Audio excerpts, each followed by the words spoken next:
ইসলামী bank news top 10। BNP মহাসচিব মির্জা ফখরুল ইসলাম আলমগীর বলেছেন, নির্বাচন সহ দেশ পরিচালনায় প্রধান উপদেষ্টার আন্তরিকতা প্রশংসনীয়।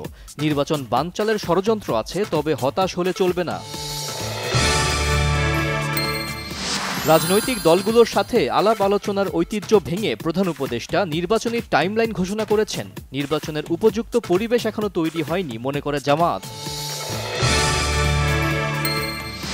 ফেব্রুয়ারিতে নির্বাচনে এনসিপির আপত্তি নেই, তবে নির্বাচনের আগে গণহত্যাকারীদের বিচার দৃশ্যমান ও সংস্কার নিশ্চিত করার দাবি দলটির।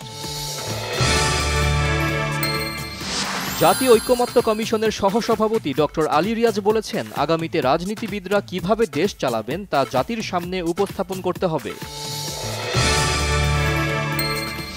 বিতর্কিত ৩ জাতীয় সংসদ নির্বাচনের দায়িত্বে থাকা ম্যাজিস্ট্রেটদের তথ্য সংগ্রহ করছে নির্বাচন কমিশন, জেলা প্রশাসকদের কাছে চিঠি।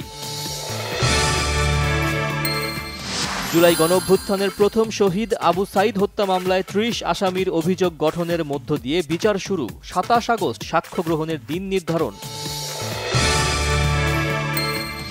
অর্থ উপদেষ্টা ডক্টর সালেহ উদ্দিন আহমেদ বলেছেন, ব্যাংক খাত এখনো ঝামেলার মধ্যে আছে। আওয়ামী সরকারের আমলে দেশের ব্যাংক খাতে যা হয়েছে পৃথিবীর কোথাও এমনটা হয়নি।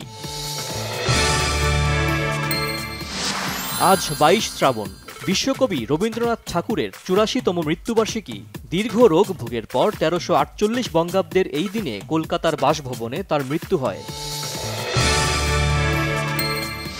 সম্পূর্ণ গাজা দখলের গুঞ্জন আরও উস্কে দিয়েছেন যুক্তরাষ্ট্রের প্রেসিডেন্ট ডোনাল্ড ট্রাম্প। বলেছেন, এটি ইসরায়েলের নিজস্ব বিষয়।